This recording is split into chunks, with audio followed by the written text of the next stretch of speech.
Eh, Hoy vamos a seguir nuestro estudio del Evangelio de Marcos, como hemos estado leyendo en los últimos meses.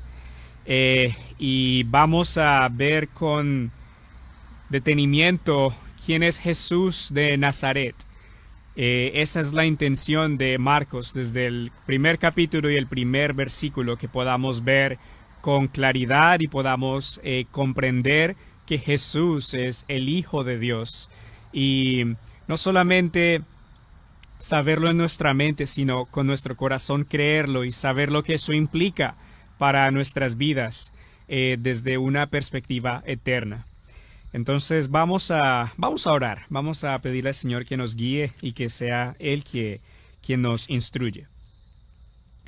Señor, muchas gracias por esta tarde en la que nos permites reunirnos, Señor, para estudiar tu palabra, para aprender de ella, Señor, y en la que podemos ver tu gloria y tu poder, Señor. Tu poder para salvar, tu poder para sanar, y tu poder, Señor, para restaurar vidas. Gracias, Señor Jesucristo, porque tú eres grande, porque tú eres Dios y todopoderoso, y porque tú tienes el poder para salvar a los pecadores, como nosotros de nuestros pecados, y porque lo hiciste, Señor, al gran costo de tu vida, que fue ofrecida por nuestros pecados en la cruz. Y también, Señor, sabemos que gloriosamente resucitaste de entre los muertos. Por eso te pedimos que nos instruyas y que tu palabra nos anime, Señor, a confiar en ti y a mirar hacia atrás recordando tu fidelidad y tu provisión para cada una de nuestras necesidades, Señor. En el nombre de Jesús, amén. ¿Quién es Jesús de Nazaret? Es la pregunta más importante que podremos hacernos en toda nuestra vida. Jesús de Nazaret ha sido reconocido en la historia como la persona más influyente. Sus palabras y sus obras no han tenido ninguna comparación. Después de todo, sabemos que nadie ha podido resucitar a otra persona de entre los muertos, o que aparte de Jesús. Sabemos que nadie, aparte de Jesús, ha podido resucitar o ha podido sanar leprosos o crear comida de la nada y hacer obras milagrosas. Había gente que cuando escuchaba a Jesús decía que nadie antes ha hablado como este hombre habla. Él era una persona muy especial y sin igual. Muchos libros se han escrito acerca de Jesús, muchas cosas se han hecho en el nombre de Jesús. En el mundo ustedes podrán encontrar millones y millones de iglesias, y Jesús es simplemente una persona que nadie puede ignorar. Es una persona muy importante, y nosotros creemos que más allá de ser un profeta, un rey, un hombre moral, un gran maestro, creemos que Él es el Cristo, el Hijo del Dios viviente. Nosotros creemos que Él es el Rey soberano de todo el universo, que Él ha existido por toda la eternidad, en la perfecta unión de la Trinidad, donde habita el Padre, el Hijo y el Espíritu Santo. Su vida está perfectamente documentada en las Escrituras del Nuevo Testamento, y todo el Antiguo Testamento apunta hacia su llegada en el tiempo del Nuevo Testamento. Ustedes pueden pensar que tal vez esto es algo obvio, que por qué lo estoy diciendo, pero nosotros contamos con la bendición de tener estos hechos muy claramente documentados para nuestro beneficio hoy en día. Pero en el tiempo de Jesús, para muchos no era tan claro quién era Jesús, aún para sus discípulos. Muchos de los discípulos de Jesús y los judíos de su tiempo esperaban un Mesías, pero esperaban a un libertador político que pudiera librarlos del poder extranjero invasor romano. Tenían la expectativa de alguien que vendría a restaurar el reino a Israel. Pero como Marcos 10:45 nos dice, ni siquiera el Hijo del Hombre vino para ser servido, sino para servir y dar su vida en rescate por muchos. Jesús vino a ser un Salvador distinto a lo que la gente en su tiempo se esperaba. Y por eso para muchos era difícil entender claramente quién era Él. Cuando Jesús calmó las aguas de una furiosa tempestad en el mar de Galilea con solo 2 palabras, cuando dijo silencio, a callar, en Marcos 4:41 sus discípulos se preguntaban, ¿quién es este que hasta el viento y las aguas lo obedecen? Para muchos hoy todavía puede ser difícil entender quién es Jesús, pero Dios desea que le conozcas como el Hijo de Dios, como el Salvador y Señor de tu alma, para que puedas ser salvo de tus pecados. Pero para entender quién es Jesús, como Él es, debemos tener oídos para escuchar espiritualmente y ojos para ver. Es necesario que el Señor nos conceda esos ojos.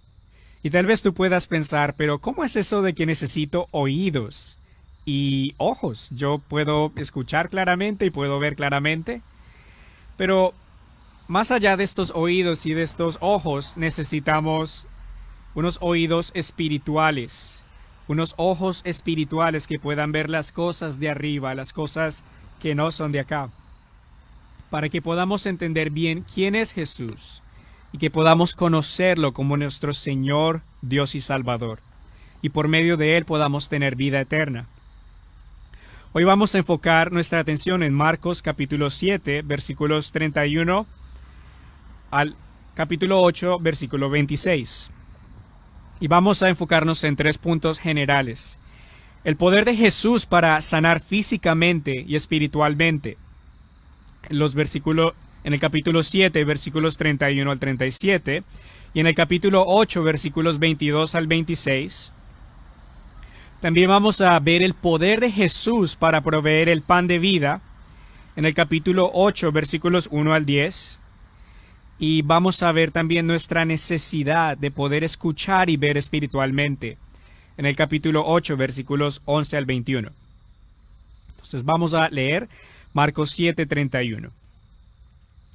Jesús volvió a la región de Tiro y fue por Sidón, al lado de Galilea, pasando por la región de Decápolis.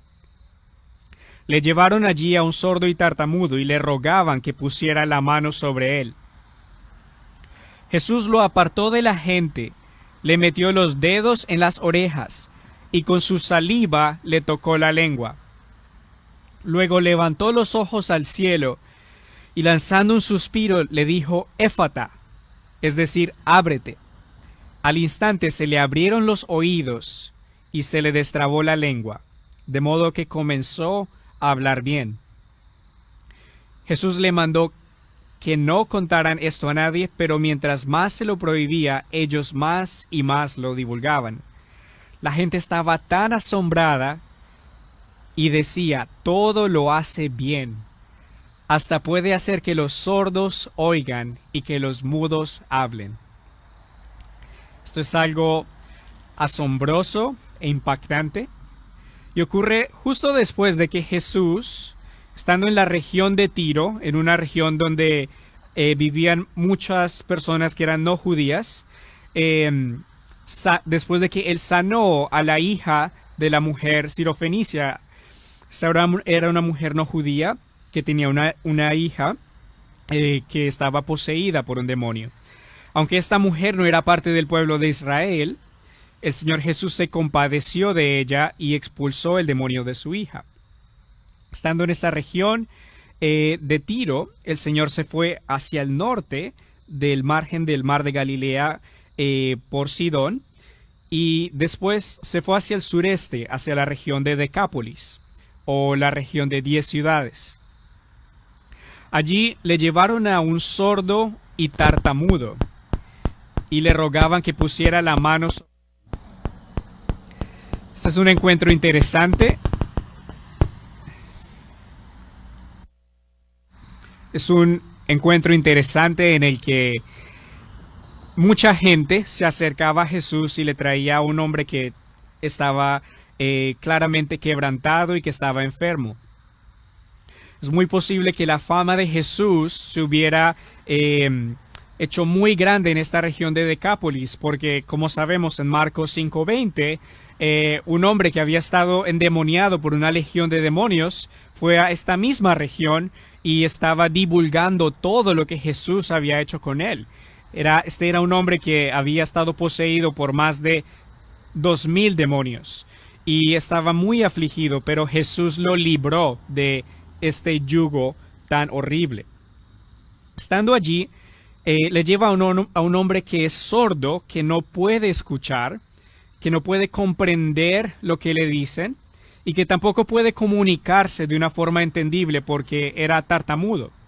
Una persona que normalmente no puede escuchar le cuesta también comunicarse claramente. Hoy en día, gracias a Dios, existen terapias e intervenciones para que una persona sorda pueda aprender a comunicarse, pero es algo que requiere tiempo y mucho esfuerzo, y es probable que en el tiempo de Jesús este tipo de terapias y de medicina no existiera. Y Jesús hace algo asombroso con este hombre. Y lo hace para ilustrar no solamente una sanidad física, sino también una necesidad de una sanidad espiritual, para escuchar bien las cosas espirituales que vamos a ver en un momento. El versículo 33 nos dice que Jesús tuvo un interés personal en este hombre, que nos muestra que lo apartó de la gente, tal vez de todo el ruido y de todo el alboroto, y le metió los dedos en las orejas y con su saliva le tocó la lengua. Levantó los ojos al cielo y lanzó un suspiro y dijo: Éfata, ábrete. Y al instante se le abrieron los oídos y se le destrabó la lengua, de modo que comenzó a hablar bien. Es algo realmente sorprendente, porque una persona que está profundamente sorda, que no puede escuchar para nada, no puede volver a retener el sentido de escuchar. La sordera, en simples palabras, no tiene cura, una sordera profunda. Pero Jesús hace un milagro o interviene en la vida de este hombre para el bienestar de este hombre. Y le abre los oídos. Jesús tiene tanto poder porque Él es el Hijo de Dios, porque Él es Dios, que tiene el poder para crear nuevos órganos instantáneamente. Él tiene el poder para crear de la nada, de lo que no existe. Tiene el poder para crear el oído con todos sus detalles y su complejidad. Si alguna vez ustedes han visto la anatomía del oído, ustedes se sorprenderían de ver los diferentes componentes, el martillo, los canales auditivos, los huesos, o como el ojo. Como el ojo puede ver tantos colores, y como Dios ha hecho su diseño tan precioso y glorioso. Es algo impresionante. Como con el oído podemos escuchar distintos niveles de sonido, podemos deleitarnos en lo que el Señor nos permite escuchar, en el cantar de un pajarito, por ejemplo. Es algo asombroso, y el Señor Jesús tiene el poder para crear eso. Y hizo precisamente eso, regeneró el oído de este hombre e hizo que pudiera volver a hablar porque se le destrabó la lengua. Como dije, el poder hacer que una persona pueda volver a hablar después de ser sorda toma tiempo, probablemente años. Pero dice el texto que fue al instante que Jesús pudo abrir el oído de este hombre.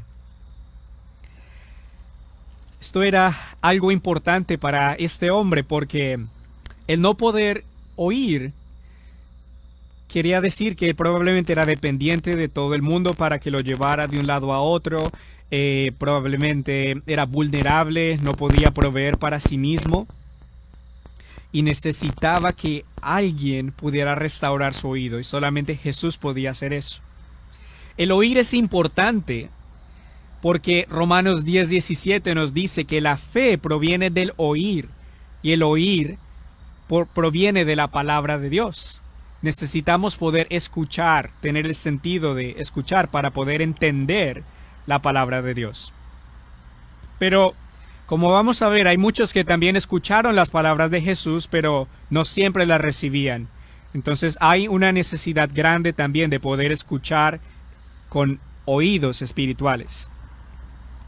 Jesús les mandaba a todas estas personas en Decápolis que no contaran esto a nadie, pero entre más él se lo prohibía, la gente más lo divulgaba, porque era tan impactante lo que estaban viendo que probablemente no se lo podían contener. Pero Jesús les decía, no lo digan tanto, porque entre más crecía la fama de Jesús, más crecía la oposición a Jesús, y más se acercaba el momento en el que Jesús tenía que ir a la cruz. El versículo 37 dice que la gente estaba muy asombrada y decía, todo lo hace bien. Hasta puede hacer que los sordos oigan y que los mudos hablen. Hay algo muy importante de que notar acá. Solamente de Jesús se puede decir que Él todo lo hizo bien. De ninguno de nosotros, si somos honestos, se nos puede decir que todo lo hemos hecho bien. Todos nosotros hemos pecado, hemos cometido errores, pero Jesús nunca pecó. Jesús todo lo hizo bien. Y por eso Él está capacitado y Él puede presentarse delante de Dios para perdonar nuestros pecados. Aquí también se cumple lo que se decía del Mesías, lo que el Mesías iba a hacer en Isaías 35, versículos 5 al 6, donde dice, entonces se abrirán los ojos de los ciegos, lo mismo que los oídos de los sordos. Entonces los cojos saltarán como ciervos y la lengua del mudo cantará, porque en el desierto serán cavados pozos de agua y en la soledad correrán torrentes. Jesús estaba haciendo preciso lo que el Mesías vendría a hacer. Vendría a dar vista a los ciegos y vendría a dar también el sentido de el escuchar a los sordos. Pero no solamente de una forma física, sino también espiritual. Vamos a regresar a este punto de la necesidad de poder escuchar bien y de escuchar espiritualmente más adelante, pero ahora vamos al capítulo 8, versículos 1 al 10. Y vamos a ver también el poder de Jesús para proveer el pan de vida. Por esos días volvió a reunirse una gran multitud. Como no tenían que comer, Jesús llamó a sus discípulos y les dijo, esta gente me parte el corazón. Hace ya 3 días que están conmigo y no tienen qué comer. Si los mando a sus casas en ayunas, podrían desmayarse en el camino, pues algunos de ellos han venido de muy lejos. Sus discípulos le respondieron, ¿y dónde vamos a conseguir pan suficiente en un lugar tan apartado como este? Jesús les preguntó, ¿cuántos panes tienen ustedes? Y ellos respondieron, 7. Entonces Jesús mandó a la multitud que se recostara en el suelo. Luego tomó los 7 panes y después de dar gracias los partió y se los dio a sus discípulos para que ellos los repartieran entre la multitud. Ellos así lo hicieron. Tenían también unos cuantos pescaditos, así que Jesús los bendijo y mandó también que los repartieran. Toda la gente comió hasta quedar satisfecha, y cuando recogieron lo que sobró llenaron 7 canastas. Los que comieron eran como 4,000. Luego Jesús los despidió y enseguida entró en la barca con sus discípulos para irse a la región de Dalmanuta. Aquí ocurre algo muy interesante y es que por esta sanidad tan impresionante que Jesús hizo, una grande multitud comenzó a seguir a Jesús. Probablemente todavía en la región de Decápolis, en un territorio no judío. Y esta gran cantidad de gente, más de 4,000 personas, porque según Mateo 15, allí estaban no solamente 4,000 hombres, sino sus mujeres y niños. Esta gran cantidad de gente comenzó a seguir a Jesús por 3 días, probablemente escuchando sus enseñanzas. Y Hasta el punto se habían fijado tanto en Jesús, estaban tan emocionados acerca de Jesús que se olvidaron de necesidades tan básicas como el comer. Después de 3 días probablemente el estómago les crujía, tenían hambre y Jesús tenía compasión de ellos. Se le partía el corazón, tenía misericordia de estas personas que eran como ovejas sin un pastor.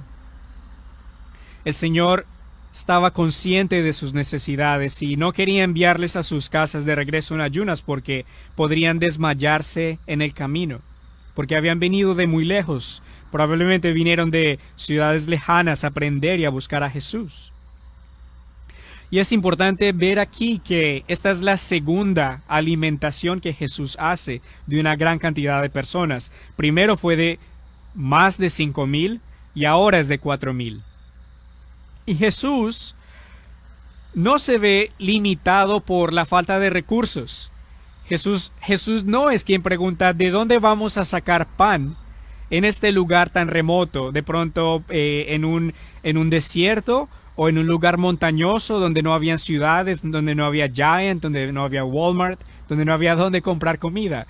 Él no se veía limitado. Él no se preocupaba, él no se ponía ansioso por de dónde iban a poder encontrar estos recursos para alimentar a tanta gente, 4,000 personas. Pero en vez de eso, Jesús siente misericordia por estas personas. Él piensa en cómo servirles, en cómo ayudarles. Y con muy poco, Él puede proveer para miles y para millones, y puede proveer también para nosotros. Yo creo que debemos alegrarnos y darle gloria a Dios que nuestro Señor Jesucristo se interesa en nuestras necesidades, como Él también se interesó en estas personas. El Señor Jesús no es indiferente a nuestras luchas, no es distante y no se aparta de nosotros, no deja de proveer para lo que necesitamos. En el Salmo 37, versículos 25 y 26 dice que joven fui y he envejecido, y no he visto justo desamparado, ni su descendencia que mendigue pan. En todo tiempo tiene misericordia y presta, y su descendencia es para bendición. El Señor Jesús no va a dejar de proveer todo lo que necesitemos para nuestro gozo y santificación en Él. Él es fiel, Él proveerá el pan de cada día y Él siempre proveerá para cada necesidad. Fue tanto lo que Jesús proveyó que toda la gente que recibió estos panes y peces quedó satisfecha, no quedaron con hambre. Y es importante de nuevo notar la gran capacidad y poder Jesús para crear de la nada. De que en un lugar remoto donde no había harina, donde no habían ido a pescar, Él pudo crear comida. De tan solo 7 panes y unos pocos pescados, milagrosamente se comenzó a multiplicar la comida para llenar el estómago de gente que tenía hambre por 3 días. No es que ellos hubieran recibido una pequeña galletita, sino que quedaron satisfechos, quedaron llenos. Y no solamente quedaron llenos, sino que sobró para llenar 7 canastas. Y no solamente comieron 20, 30 o 100, sino como 4,000 personas. Es interesante que se mencionan 7 canastas acá. En la primera alimentación se mencionaron 12 cestas que sobraron. Ese 12 en la Biblia muchas veces hace referencia a el pueblo de Israel por las 12 tribus. Y ahora acá se mencionan 7 canastas. Este número 7 también tiene una importancia bíblicamente porque el número 7 refleja plenitud, la plenitud de Dios. Por ejemplo, sabemos que Dios creó los cielos y la tierra en 6 días y en el 7º día cesó de crear o descansó. Aquí es posible que el Señor nos esté dando una indicación de que el evangelio y el plan de salvación de Dios estaba llegando no solamente al pueblo de Israel, sino también a la plenitud de incluir a no solamente los judíos, sino a los no judíos, que nos incluye a nosotros. Pero más allá de solamente proveer pan, comida para estas personas y demostrar el poder glorioso de Jesús para crear de la nada, el Señor nos recuerda en este pasaje que Él es el pan de vida. El propósito de este texto es mostrarnos que Jesús es quien nos provee el pan que realmente sacia la necesidad más profunda de nuestro ser, que es Él mismo, que es el perdón de nuestros pecados. En Juan 6:35 el Señor nos recuerda el propósito de esta alimentación. Él dijo: yo soy el pan de vida, y el que a mí viene nunca tendrá hambre, y el que en mí cree no tendrá sed jamás. Y en Juan 6:47 Él dijo: de cierto les digo, de cierto les digo, que el que cree en mí tiene vida eterna. Más adelante en Juan 6:48 al 51 Él dijo: yo soy el pan de vida. Los padres de ustedes comieron el maná en el desierto y murieron. Este es el pan que desciende del cielo, para el que coma de él no muera. Yo soy el pan vivo que descendió del cielo. Si alguno come de este pan, vivirá para siempre, y el pan que daré es mi carne, la cual daré por la vida del mundo. Jesús vino a no solamente darnos un pan sabroso y no solamente para poner comida en la mesa todos los días, que es algo importante por lo que le damos gracias a Dios, el pan por el tener un techo, por el tener comida, pero más allá de eso, Jesús vino a dar su propio cuerpo por nosotros. Jesús vino a que su cuerpo fuera quebrantado en la cruz por nuestros pecados y para que su sangre fuera derramada para que por su sacrificio por nosotros nuestros pecados sean perdonados. Ese es el gran regalo de Dios y el gran alimento que el Señor tiene preparado para aquellos que confían y creen en Él. El Señor Jesucristo, siendo Dios, se encarnó y entregó su vida en la cruz para que por fe en Él nuestros pecados sean perdonados. Y eso es lo que el Señor Jesús quería que sus discípulos creyeran. Más adelante, en el capítulo 8, Jesús comienza a anunciar que Él tenía que ir a Jerusalén, que tenía que ser rechazado por el sumo sacerdote y por los ancianos del pueblo, y tenía que ser crucificado y que al tercer día resucitaría. Pero era difícil para los discípulos poder entender y poder ver esas realidades espirituales.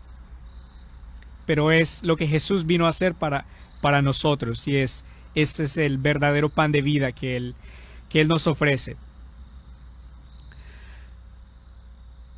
No todos podían entender las palabras de Jesús en su tiempo y podían entender quién en realidad Él es.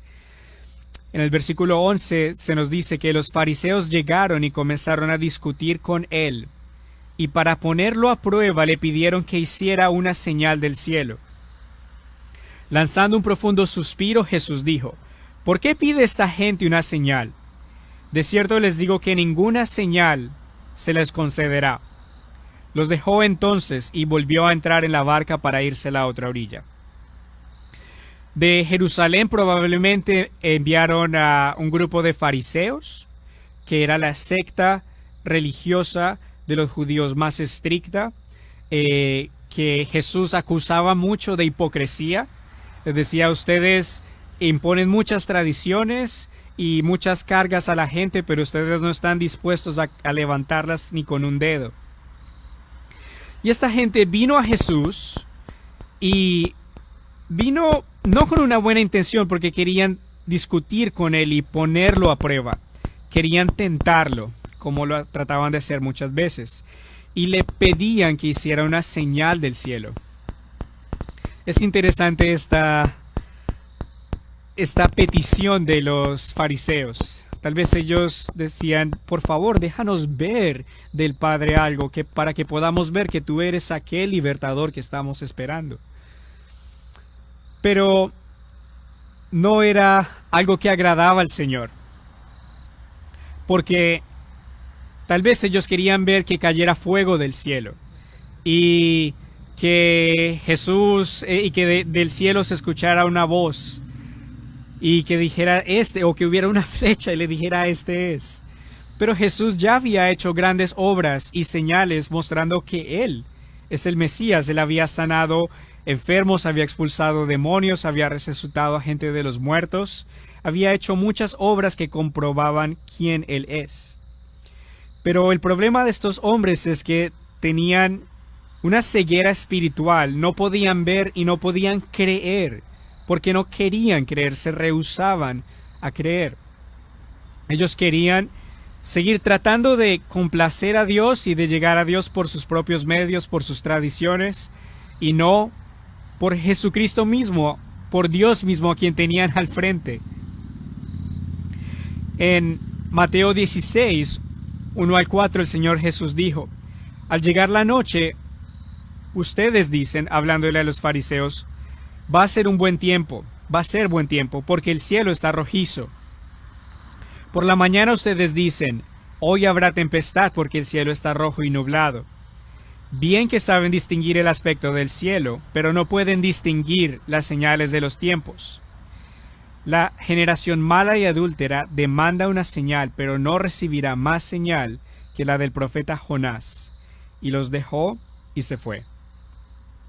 Estos hombres parecían más capaces de poder predecir el clima, que no es tan fácil siempre, que poder entender que tenían al Hijo de Dios al frente. Jesús había hecho todo lo que se esperaba que el Mesías iba a hacer, pero ellos de nuevo querían a un Mesías que los librara de sus problemas. Pero el Mesías tenía que venir a sufrir y a morir por los pecados de su pueblo. Tal vez alguien se podría preguntar, ¿qué de malo habría con que Jesús concediera aquí y les diera una petición a ellos para que ellos pudieran creer? ¿Habría algo de malo en eso? Sí, porque eso sería invalidar todas las señales que el Señor hizo. Sería como decir que lo que Él ya había hecho no era suficiente y sería someterse a la tentación de estos hombres. Tal vez sería permitir que entre sus discípulos hubiera la expectativa de que en realidad Jesús era como ese Mesías que los iba a librar de sus problemas y no un Mesías que vendría a liberarlos de su problema espiritual o el problema más profundo que es el pecado. Por eso el Señor Jesús se niega a darles una señal como la que ellos querían y les dice que la única señal que se les daría es la del profeta Jonás. ¿A qué se refiere él? En Mateo 12, 39 y 40 Jesús dijo, la generación mala y adúltera demanda una señal, pero no tendrá más señal que la del profeta Jonás. Porque así como Jonás estuvo 3 días y 3 noches en el vientre del gran pez, así también el Hijo del Hombre estará 3 días y 3 noches en el corazón de la tierra. Jesús murió y fue sepultado y al tercer día resucitó. Así como Jonás también estuvo en el vientre del gran pez y al tercer día Dios lo volvió a traer prácticamente del Seol o del vientre de esta ballena a la vida. Lo volvió a traer para estar en tierra firme. Jesús les estaba diciendo, ustedes no van a tener ninguna otra señal más que el hecho de que van a ver que yo voy a resucitar de los muertos y que todo lo que he dicho es verdad. Porque la resurrección de Cristo es lo que valida y autentica todo lo que Él dijo. La resurrección de Cristo es el amén o el sello de Dios que aprueba todo lo que Cristo hizo. Su muerte en la cruz por nuestros pecados, todo lo que Él dijo y todo lo que Él hizo, sabemos que es así, porque Él resucitó. Él es quien está vivo. Hay mucha gente que ha dicho muchas cosas, que ha dicho que pueden hacer grandes cosas o que han hecho grandes movimientos, pero todos están muertos. Pero Jesús está vivo. Jesús es el único que ha muerto y resucitado. Por eso Él es un Salvador confiable. Ahora, claramente no solamente los fariseos tenían un problema en poder ver y escuchar. Los discípulos también parecían tener una corta memoria, a pesar de que Jesús había hecho muchas cosas grandes entre ellos. En los versículos 14 al 21 vemos también el estado de ceguera y de sordera espiritual con la que luchaban también los discípulos, de poder entender con claridad quién es Jesús, quién es Él. Los versículos 14 al 21 dice: los discípulos se habían olvidado de llevar comida, así que en la barca solo tenían un pan para por lo menos 13 personas. Jesús les mandó: abran los ojos y cuídense de la levadura de los fariseos y también de la levadura de Herodes. Ellos se decían entre sí: lo dice porque no trajimos pan. Pero Jesús se dio cuenta y les dijo: ¿por qué discuten de que no tienen pan? ¿Todavía no entienden ni se dan cuenta? ¿Todavía tienen cerrada la mente? ¿Tienen ojos pero no ven? ¿Tienen oídos pero no oyen? ¿Acaso ya no se acuerdan? Cuando repartí los 5 panes entre los 5,000, ¿cuántas cestas llenas del pan que sobró recogieron? Y ellos dijeron: 12. Probablemente como niños regañados, porque esto era un regaño. Era un regaño del maestro que estaba completamente justificado en darle este regaño a sus discípulos. Y cuando repartí los 7 panes entre los 4,000, ¿cuántas canastas llenas de pan que sobró recogieron?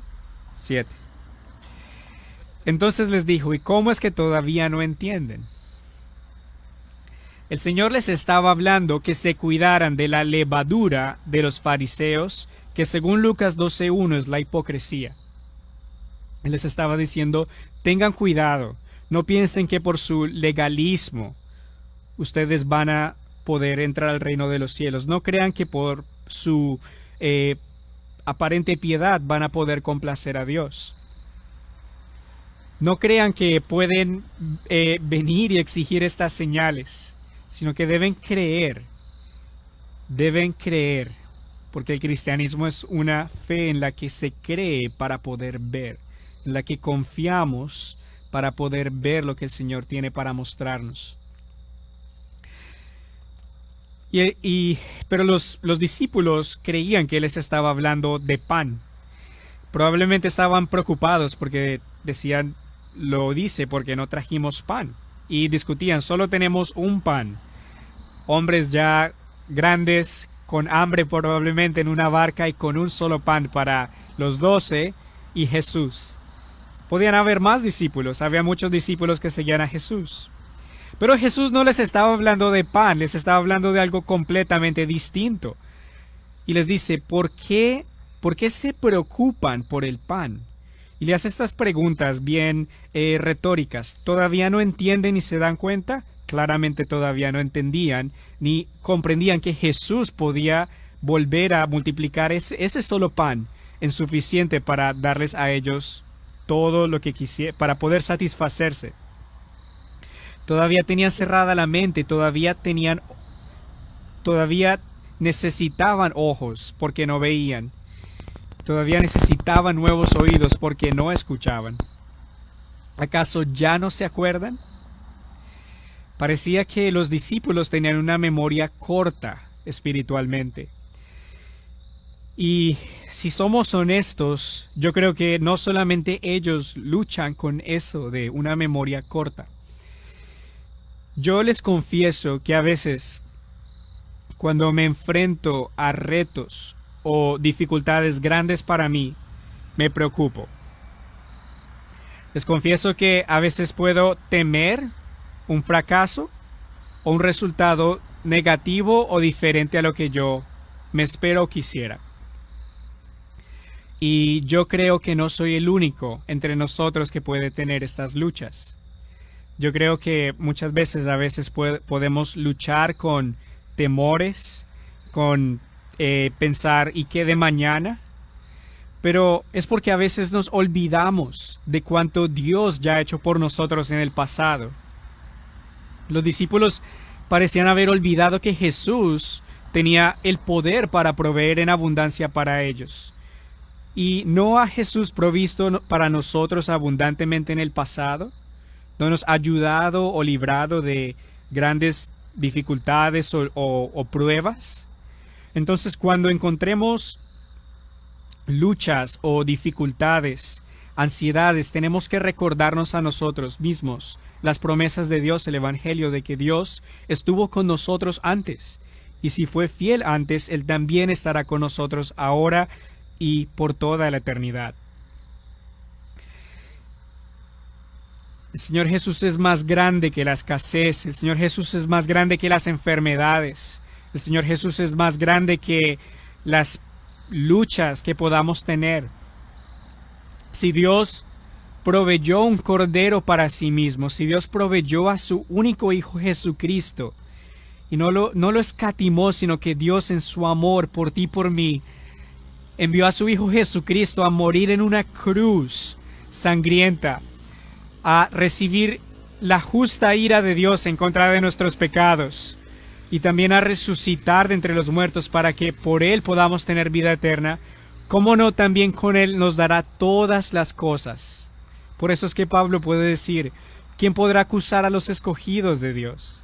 ¿Qué podrá separarnos del amor de Dios? Nada puede separarnos del amor de Dios que es en Cristo Jesús, nuestro Señor. Tenemos que recordarnos todos los días cuánto Dios ha hecho por nosotros, cuánto Dios nos ama. Ese es un mandamiento que Dios le dio a los israelitas en el Antiguo Testamento. Recuerden lo que el Señor hizo por ustedes. Recuerden cómo Él los sacó de Egipto. Recuerden cómo Él abrió el mar en dos y ustedes pudieron pasar como en tierra seca. Recordemos nosotros cómo Dios nos ha perdonado todos nuestros pecados por Cristo. Recordemos cómo Jesús vive y cómo Él intercede por nosotros. Recordemos que no hay prueba tan grande y dificultad tan grande como la que el Señor no pueda sobrepasar y en la que Él no nos pueda ayudar. Siempre está cerca y atento a nosotros y se compadece de nuestras necesidades. Pero necesitamos de ojos para ver y oídos para escuchar, y así poder entender y ver claramente a Jesús por quien Él es, el Hijo de Dios, Dios, el Todopoderoso, el gran yo soy. Necesitamos que el Señor nos permita ver con más claridad. En el capítulo 22 vemos una sanidad muy interesante, algo que tal vez es único en cómo Jesús sanaba a las personas que padecían de enfermedades. Allí dice, cuando fueron a Betsaida, le llevaron un ciego y le rogaron que lo tocara. Jesús tomó de la mano al ciego y lo llevó fuera de la aldea. Allí escupió en los ojos del ciego y luego le puso las manos encima y le preguntó, ¿puedes ver algo?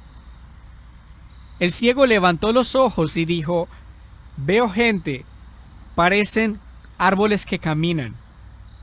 Jesús le puso otra vez las manos sobre los ojos y el ciego recobró la vista y pudo ver a todos de lejos y con claridad.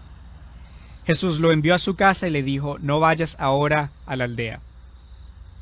Es interesante que este milagro ocurre en dos pasos o en dos partes. Jesús normalmente sanaba a alguien y al instante esa persona quedaba restaurada. Él, por ejemplo, expulsaba a los demonios y los demonios se iban y una persona quedaba completamente bien. Por ejemplo, él sanó al hombre que era sordo y tartamudo y al instante fue sanado. Pero aquí pasa este milagro en dos partes. Alguien se preguntaría tal vez, ¿a Jesús no le salió bien el milagro? Pero no es eso. No puede ser porque el versículo 7:37 dice que todo lo hace bien. No hay errores en lo que Jesús hace. Jesús no se equivoca. Entonces, ¿por qué este hombre no veía tan bien la primera vez?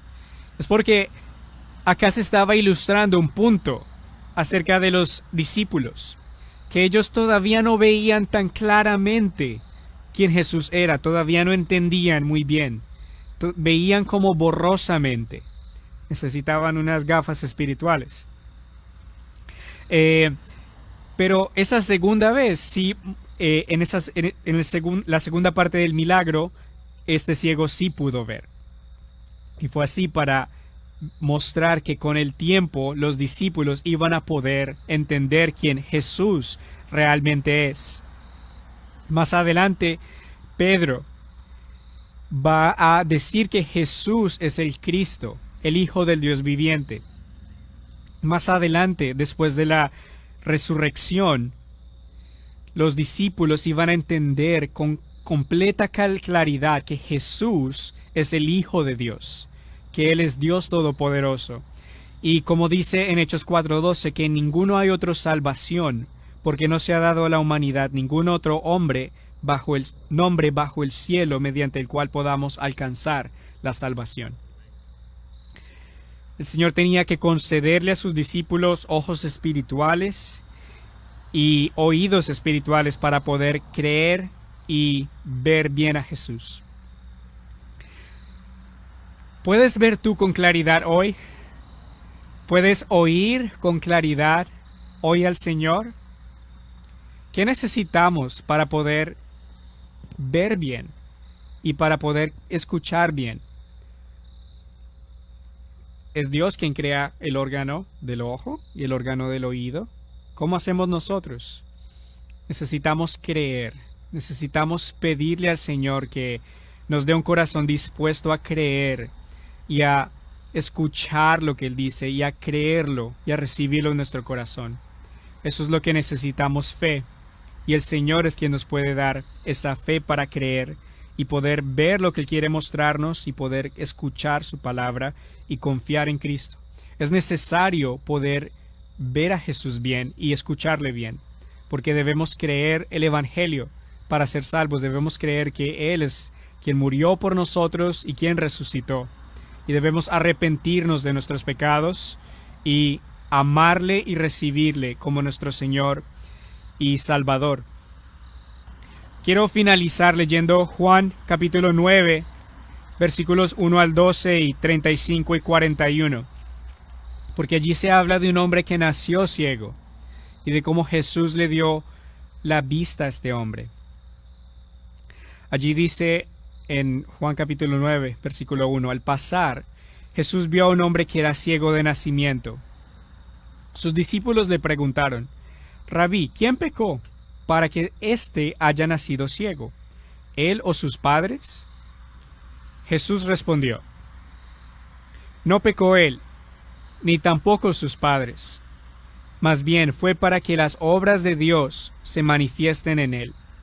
Mientras sea de día nos es necesario hacer las obras del que me envió. Viene la noche cuando nadie puede trabajar. Mientras que estoy en el mundo, soy la luz del mundo. Dicho esto, escupió en tierra, hizo lodo con la saliva y untó el lodo en los ojos del ciego. Entonces le dijo, ve a lavarte en el estanque de Siloé, que significa enviado. El ciego fue, se lavó y volvió, y al volver ya veía. Entonces los vecinos y los que habían visto que era ciego decían, ¿no es este el que se sentaba a mendigar? Unos decían, sí, es él. Otros decían, se le parece, pero él decía, yo soy. Y le dijeron, ¿cómo es que se te han abierto los ojos? Él les respondió, aquel hombre que se llama Jesús hizo lodo, me lo untó en los ojos y me dijo, ve a Siloé y lávate. Y yo fui y me lavé y recibí la vista. Ellos le dijeron, ¿y dónde está él? Él le dijo, no lo sé. Después este hombre fue interrogado por los fariseos que cuestionaban cómo Jesús lo sanó, que no creían que Jesús tenía un poder legítimo para sanar, y porque este hombre sí habló bien de Jesús, Los fariseos lo expulsaron de la sinagoga. Más adelante dice en el versículo 35 que Jesús supo que lo habían expulsado. Así que cuando lo halló le dijo, ¿crees tú en el Hijo de Dios? Él le respondió, Señor, ¿y quién es? Para que crea en él. Jesús le dijo, pues ya lo has visto y es el que habla contigo. Y él dijo, creo, Señor, y lo adoró. Jesús dijo, yo he venido a este mundo para juicio, para que vean los que no ven, y para que los que ven se queden ciegos. Al oír esto, algunos de los fariseos que estaban con él le preguntaron, ¿acaso también nosotros somos ciegos? Jesús les respondió, si ustedes fueran ciegos no tendrían pecado, pero ahora como dicen que ven, su pecado permanece. Este hombre, cuando vio que él era el Hijo de Dios, cuando el Señor le dio la vista, cuando podía ver por primera vez y vio al Hijo de Dios, vio al glorioso Hijo de Dios, quien le pudo volver a dar, quien le dio la capacidad de poder ver, no tuvo otra opción que adorarle. Nosotros también debemos pedirle al Señor que nos dé ojos para ver, para entender quién Él es, el Señor, y poder adorarle. Él es digno de toda nuestra adoración y de que le conozcamos porque Él es el glorioso Señor, que merece que le adoremos con todo nuestro ser, con nuestro entendimiento, y que le veamos por su gloria. Oremos.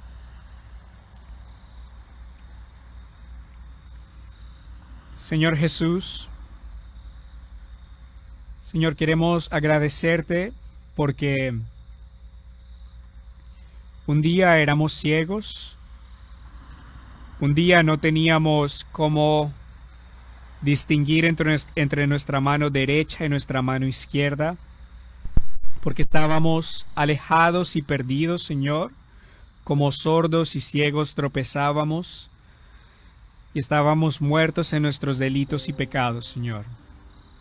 Pero tú nos dices que tú eres grande y rico en misericordia, y que por el gran amor con el que nos amaste, nos diste vida junto con Cristo. Tú nos abriste los ojos, espiritualmente hablando, nuestros oídos, para poder ver, Señor, y entender que Cristo es Dios, que Él es el Hijo de Dios. Para poder entender que Él murió en una cruz por nuestros pecados, que aunque Él era justo y perfecto, y aunque Él no merecía morir, Él por amor a nosotros cargó la cruz por nuestros pecados y fue clavado en la cruz, y su cuerpo fue quebrantado como el pan de vida, para que nuestra alma sea redimida del pecado y de las consecuencias del pecado, y nosotros podamos tener una eternidad contigo, Señor, en los cielos. Gracias, Señor, por tu muerte por nosotros y por tu resurrección. Y, Señor, también te confesamos que necesitamos el poder ver espiritualmente y el poder oír espiritualmente. Confesamos que a veces nuestros corazones se endurecen, que necesitamos tu ayuda, Señor, para recordar tus promesas, para creer tus promesas. Ayúdanos a ver claramente, Señor, y a poder entender tu majestad, que tú eres grande y que tú eres digno, Señor, que tú siempre estás cerca para nosotros, y que tú, Señor, tienes el poder para salvar. Gracias, Señor, por todo lo que tú has hecho por nosotros y por lo que tú continúas haciendo por nosotros. En el nombre de Jesús. Amén.